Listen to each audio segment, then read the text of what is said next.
Hello everybody, Tyson here, and here's another episode of Common Foods at Home.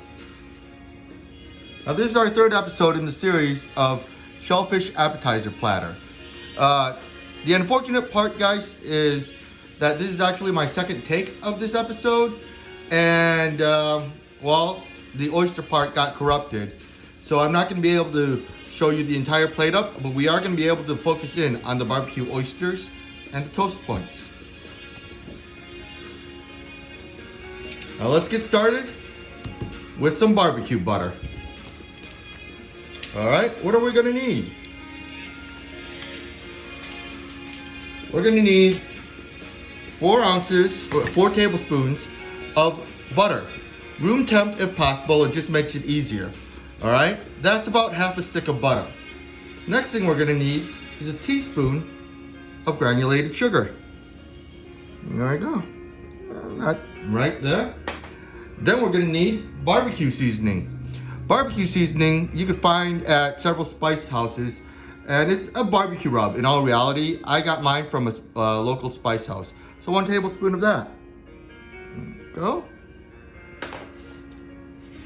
Then we're going to need some chopped garlic, about 1 tablespoon of that as well.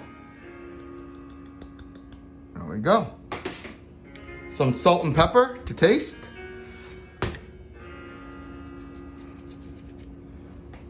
And then pepper.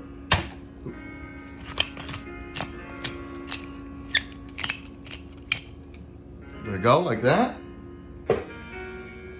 And then just incorporate it all. Oh. Little messy, but we want it to be pretty incorporated all together. It's compound butter. Now you could, again, just like the other butters, do this in a KitchenAid mixer, but doing it by hand is just as good, as long as you get it really well mixed.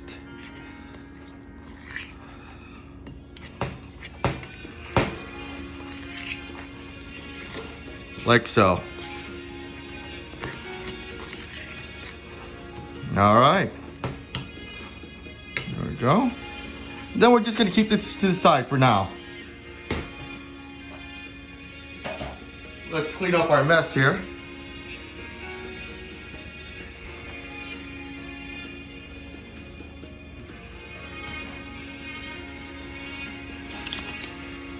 And then our next part, we're gonna shuck oysters.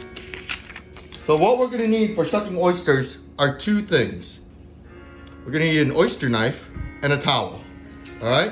Now the oyster knife, how you hold it is you palm it in your hand right there, the butt, and you notice that the knife actually has a little bit of a curve upward. You want that to point upwards as well. The knife itself is rather dull but pointy. All right. That's why we're gonna use a towel to guard ourselves. If it slips, it goes into the towel and not the palm of my hand. Trust me, it's super painful when you accidentally stab yourself in the hand. They do make oyster gloves as well, but I find a towel just as good. So let's bring in our oyster. Here we go. All right, so this is a Chesapeake Bay oyster. These are meatier oysters, bigger than your average oysters. I personally don't like using Chesapeake Bays to eat raw on the half shell. I actually like to cook with them. All right. Now, any oyster is very much like the mussels.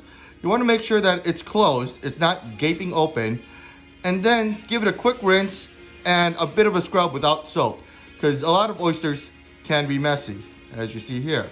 So let's take our oyster and bring back our tools. What we're looking for is a hinge right here, as you can see.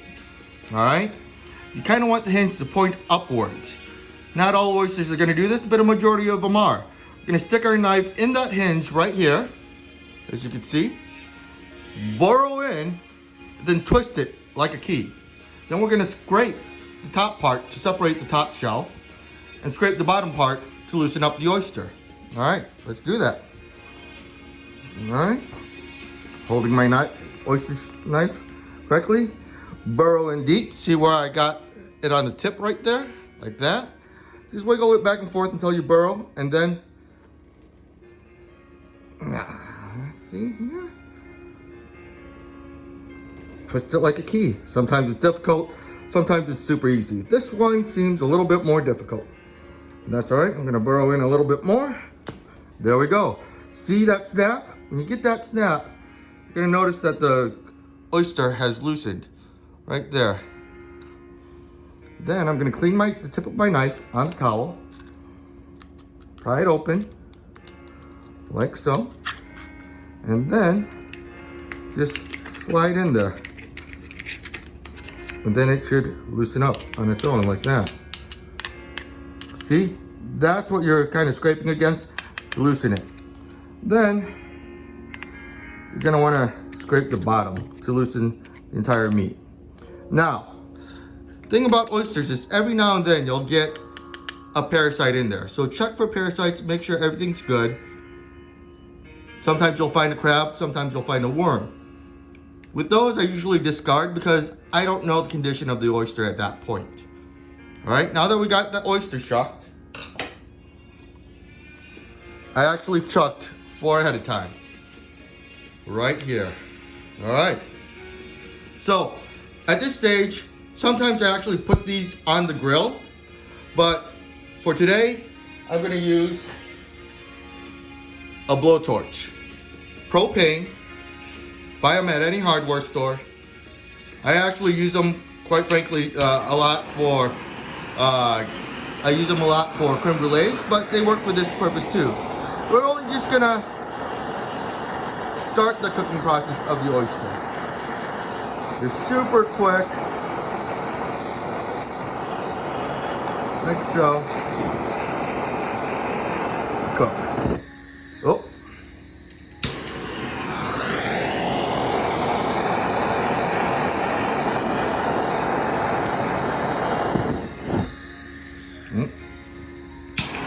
Just want to use it. There we go. Sorry. There's a new one.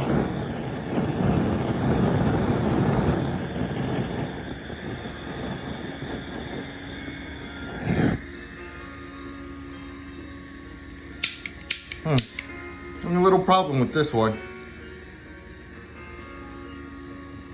Let me try again. There we go.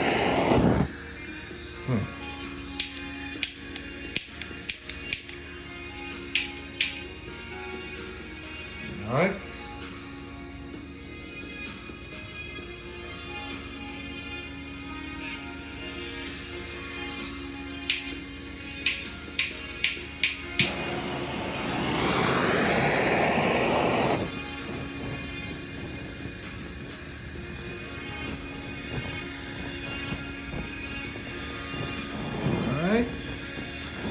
Obviously, use every precaution you can in cooking the oysters. I'm using a blowtorch in general. I might need to buy a new nozzle, guys. All right, now that we have that in place, I'm gonna put this aside for now that they're cooked. Next thing we're gonna do is mounting salt. Mounting salt is just really 1/8 of a cup of water and 1 cup of kosher salt. The reason why you want this is so that the oysters, after they're cooked, can rest on there. All right? See how it's kind of like wet sand? That's exactly what you're looking for. Let's bring out our plate. There we go. I'm gonna make 3 mounds.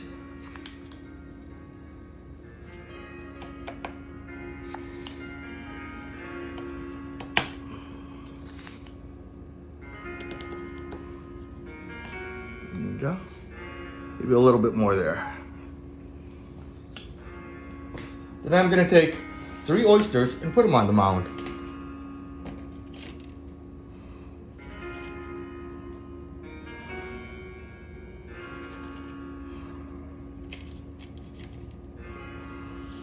There you go. And try to get it so that's even. Next step we're gonna do is dollop with 2 spoons our butter in there. Doesn't take much.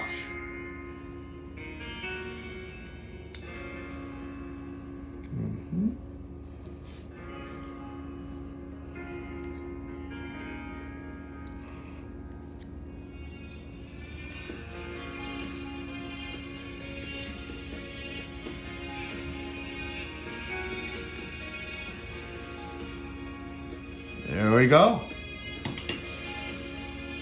Then, you're gonna bring back the blowtorch to melt the butter.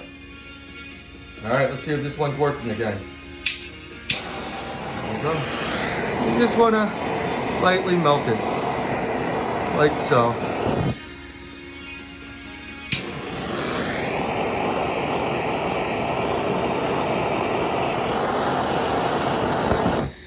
Try not to get the board on fire. You're just melting butter, by the way. There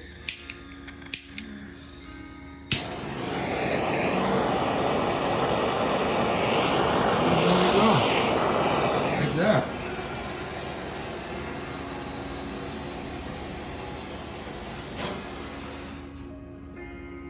Excellent.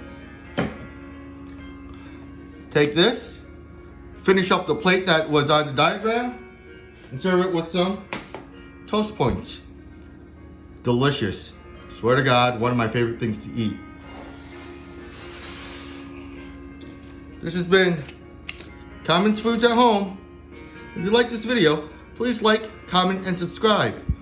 Until next time, guys, have a great day.